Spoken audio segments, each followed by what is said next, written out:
Ouais, excuse. Ça va? Bah ouais, j'attends, j'ai trop hâte, je suis dans un rétro comics quand même. Ouais, moi aussi, je suis content. Il était mon premier invité qui fait pas partie de lescomics.fr vu que tu t'es fait virer. Je me suis pas fait virer, je suis parti. Ouais. Quoi, tu crois que ça m'amuse? Je me retrouve encore avec 250 prints des comics.fr. De peu que vous me fassiez un procès là-dessus, quoi. Bon, en tout cas, c'est cool qu'on fasse un rétro comics ensemble sur Civil War. Franchement, ça fait plaisir. Ouais, mais il y a un problème, j'arrive pas à retrouver mes comics. Hein? Mes comics sur Civil War, ils ont tous disparu, je sais pas où ils sont. Ça fait rien, on va prendre les miens. Non, c'est ma chronique, si j'ai pas les bouquins, ça craint. Bon bah dès que tu les retrouves, tu m'appelles, c'est pas grave, on fera ça le week-end prochain, on n'est pas pressé non plus. Non, c'est pas possible, ma femme est pas là, elle est partie avec les gosses, faut enregistrer aujourd'hui. Bon bah dans 15 jours alors. Mais non, c'est la PCE dans 15 jours, j'y serai du vendredi au dimanche. Bah, qu'est-ce qu'on fait alors? Je sais pas. Encore? C'est quoi? Ah non, c'est rien, c'est un Mephisto, c'est un RCM, un Lug sorti en 1988. Bah on a qu'à faire ça.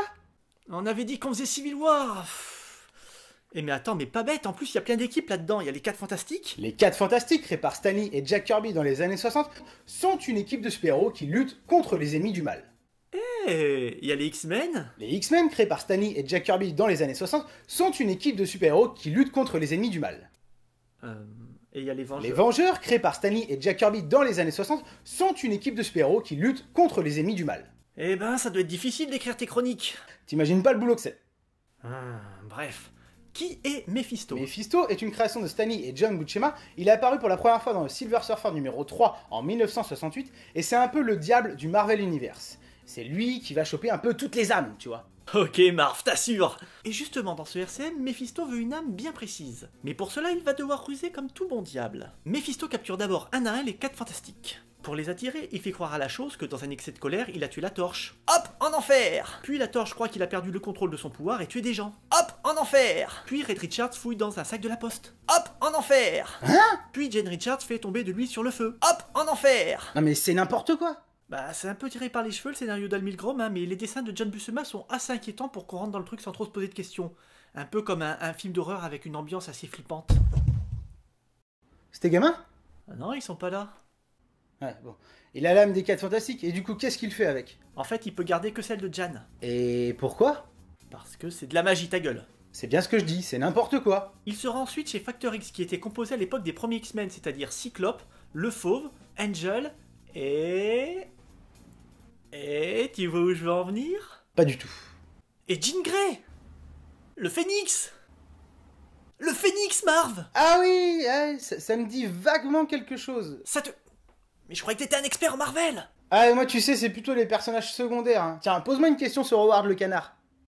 Mais j'ai pas envie de connaître des trucs sur Howard le canard, Marv, le Phénix! Attends, je regarde dans mon encyclopédie. Ouais. J'ai acheté ça, moi. Faudrait que je refasse une vidéo sur ma collection. Bon, vous avez compris le principe, Mephisto échange l'âme de Jan contre celle de Jean pour avoir une âme plus puissante. Même si, en grand menteur qu'est le diable, il oublie de préciser qu'il ne peut pas garder les âmes très longtemps. Haha, malin l'animal. Ouais, mais elle est trop pétée, Phoenix, elle a détruit une planète. Oh mais oui, mais c'est super connu, télékinésique, Maria Scott Summers... Elle est mariée à Scott Summers. C'est qui ça? Attends, je vais regarder. Ouais, elle est mariée avec Cyclope. Oh, Marv... Bref, Mephisto se rend ensuite chez les X-Men. Les X-Men des années 80, mes chouchous, avec Tornade, Dazzler, Psylocke, Malicia...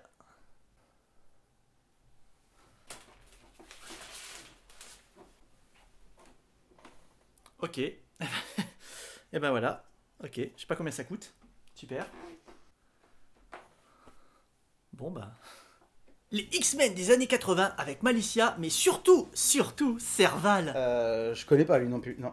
Pardon, Wolverine. Ah, Wolverine, c'est énorme. Que ce soit en bouquin, en cosplay, en porno, Wolverine, Wolverine, c'est de la bombe. Oui, mais là je te parle du Wolverine des années 80, c'est-à-dire à l'époque où il était encore mortel. J'en ai déjà parlé, hein, mais le personnage est devenu tellement populaire qu'aujourd'hui on sait qu'il peut rien lui arriver de grave, ou au moins à long terme. Oui, je sais, au moment où j'écris cette chronique, il est mort, mais franchement, vous croyez que ça va durer? Donc le personnage était beaucoup plus intéressant à l'époque, parce que quand il fonçait dans le tas pour sauver des gens, il savait qu'il pouvait lui arriver quelque chose, il savait qu'il pouvait mourir. Ce courage de risquer sa vie pour sauver des innocents, en plus de son côté bourru et associable, rendait le personnage encore plus glorieux et génial. D'ailleurs, dans ce RCM, il y a une de ses répliques les plus badass quand Malicia essaye de le toucher pour le mettre à l'abri de Mephisto et que Serval croit qu'elle est contrôlée par Mephisto. Laisse-moi te toucher, Logan, c'est le seul moyen. Tu cherches le contact humain? Bouge pas, je vais t'en donner. Ah ouais, je comprends que Mephisto, il veut prendre Wolverine, quoi. Enfin, en tout bien, tout honneur.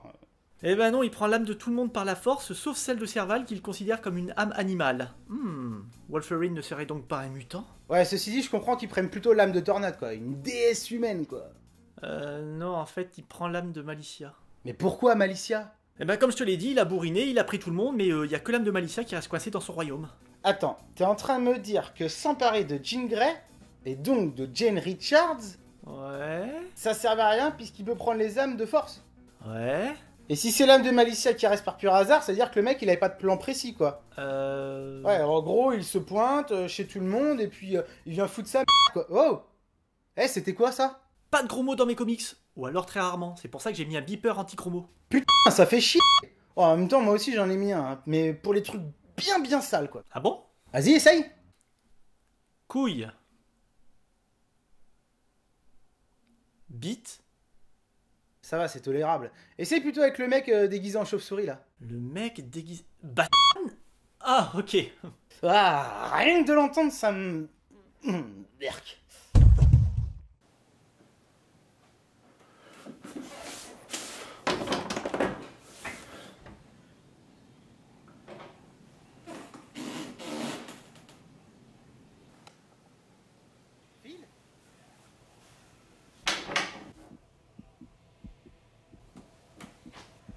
File. File. C'est bizarre. On arrive au dernier chapitre et on comprend enfin le plan... le plan de Mephisto. En fait, il se sert du pouvoir de Malicia pour qu'elle aille toucher Thor, pour que l'âme de Thor quitte son corps afin de la capturer dans un énorme sac Leclerc. Mais Malicia, elle absorbe les pouvoirs et les souvenirs, elle expulse pas les âmes. C'est de la magie ta gueule! Les Vengeurs arrivent et Thor le puissant, Thor le grand bat Mephisto et retrouve son corps. Et pourquoi Thor a l'air dans les choux quand Malicia elle arrive là? Ça fait référence à une intégrale de Thor de Walt Simonson qui est là et que je peux te montrer. Wouah, Phil! Mais c'est pas possible, on n'a pas de bol aujourd'hui. Nom de Dieu, Phil, regarde! Ah! Nom de Dieu, il a pas l'air gentil! Peut-être que c'est un être divin qui apporte la paix, hein. Je suis Méphisto, démon des enfers, de la souffrance et de la haine. Et tu apportes la paix? Qu'est-ce que tu veux? Je viens prendre ton âme. Quoi? Mais j'ai rien fait! Les parents du petit Julien sont priés... Non, ça c'était il y a très longtemps. Mardi, je crois. Ce n'est pas à toi que je parlais. Je viens prendre ton âme, Marvel. Quoi? Non, si c'était le truc avec la chèvre et le tuba, ça compte pas. Parce que j'étais bourré. Attends, tu peux pas prendre une âme comme ça? Je viens la prendre en échange d'un marché. Ouais? Qu'est-ce que tu proposes? Des abonnés. Plein d'abonnés. Non merci, pas intéressé. Quoi? Non, enfin, pourtant je... T'es stupide ou quoi? Pourquoi tu crois que j'aurais échangé mon âme contre ça? Ben... Wow, ça veut dire quoi? C'est pas mon genre? Ben un peu quand même, enfin, t'es un peu... Un peu quoi? Hein? T'es un peu une raclure, désolé Mar, mais si tu t'es fait virer de lescomics.fr, c'est qu'il y a une raison. Alors déjà, je me suis pas fait virer, je suis parti. Oui, on t'a quand même bien montré la porte, hein. Ouais, une bien belle porte en acajou massif d'ailleurs. Non mais sérieux Marv, des fois tu peux être chiant. Dès que t'as eu pas mal d'abonnés et qu'on pouvais plus rien t'apporter de plus, tu participais plus au groupe, tu venais plus dans les discussions. Ouais, si j'étais pas là, c'est pas parce que je vous snobais, hein. C'est juste que j'avais pas de temps. Enfin, j'ai un travail, j'ai des responsabilités, j'ai un enfant. T'as un enfant? Tu me l'as pas dit. Parce que je tiens à lui. Mais c'est pas que ça, je me consacrais à la chaîne, enfin les abonnés, c'est quand même un peu le plus important. Puis Phil, t'es dégueulasse, j'ai participé à la montée des comics.fr, à chaque fois, j'étais là pour les vidéos collectives. Ok pour le collectif, mais... Puis c'est quand même moi qui ai dessiné le logo des comics.fr. Quoi? Mais pas du tout! Ah oui, c'est vrai, ça a été refusé. Marv, tu l'as joué trop perso, j'ai plusieurs fois dû repousser mes vidéos pour que tu puisses poster les tiennes sans qu'on se marche dessus. Mais je m'en fous, t'avais qu'à aller poster tes vidéos, qu'est-ce que ça peut me faire? Et comment tu communiques sur les réseaux sociaux? S'il y a 3 ou 4 vidéos par jour, les gens vont zapper la moitié, il faut les répartir dans la semaine. Quand j'ai une vidéo qui est prête, je veux qu'elle sorte, quoi. J'ai pas envie d'attendre un site ou un collectif, quoi. Enfin, c'est pas à moi, vidéaste, de me plier à un collectif. Faut aussi que le collectif y suive, quoi. Mais non, c'est là que t'as tort, un collectif ne sert pas un vidéaste, il sert des vidéastes, on est tous sur le même bateau. Mais c'est internet, j'ai pas le temps et l'envie d'attendre, quoi. Enfin, la vie est courte, hein. D'ailleurs, plus pour certains que pour d'autres, quoi. De toute façon, dans ce genre d'histoire, il n'y a pas de vérité absolue, il n'y a pas de gentil, il n'y a pas de méchant. Tout à fait d'accord. Il y a les mecs cool et ceux qui ont un balai dans le cul. Marre. Ça va, je plaisante. Écoute... Bon, et pour cette histoire d'âme? Mais vraiment là, j'allais dire un truc sérieux. J'essaie de changer mon image de profiteur égoïste. Tu pourrais respecter ça, quand même. Ok, désolé. Écoute Marv, même si tu fais plus partie des comics.fr, j'aimerais qu'on reste potes. J'ai pas envie de choisir un camp, qu'on se fasse la guerre. Non, entièrement d'accord, on est là pour s'amuser, pour faire plaisir à ceux qui nous regardent, et puis bah le reste c'est que des gamineries quoi, on s'en fout, c'est pas important. C'est beau. Bon, c'est pas tout ça. Oh, oh, oh. Eh, d'où tu sors ce couteau toi? Ben, vous voulez pas me donner votre âme, alors je vais la prendre de force. Techniquement, il peut. Un dernier mot avant de mourir dans d'horribles souffrances. Batman? Hein Non, en fait, je voulais tester le beeper anti-gros mots parce que Marvel va dire ce qu'on pense des mecs qui vendent leur âme contre des clics. Espèce de fils de bête de chef de et de fils